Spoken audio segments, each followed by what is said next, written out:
I'm sure you'd all be able to recognize the outside of the building, but today we're having a look at the inside of the Macquarie Watchtower, a building with a lot of great history, a lot of interesting secrets, and a sneak peek of the heart. So it was one of the earliest custom houses in Australia, also known as a martello tower, a martello being a round fort built on the coastline. It was also built by convicts, and you can tell by the markings of the bricks. These are individual signatures that showed what bricks the convict had made and how much they'd get paid. So this was built around 1822 as a way for the government to keep an eye on the smuggling of rum and goods that was happening at the time. And by about 1830, it became a customs house, as well as accommodation for customs staff, which operated until 1903. In 1850, a pointed roof was added to the top of the watchtower instead of the crenellations that we know so well. And by about 1864, buildings had begun to spring up around the base of it. Things like boathouses, buildings, cottages, almost a little township springing up.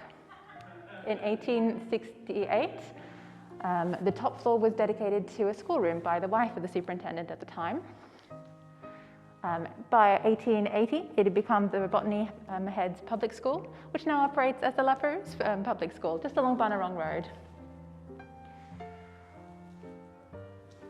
In the 1950s, the watchtower was almost unrecognisable. It had a great amount of buildings around the outside, including a new schoolhouse, a well that you can still see the depression in the grass, fences, livestock animals, completely different.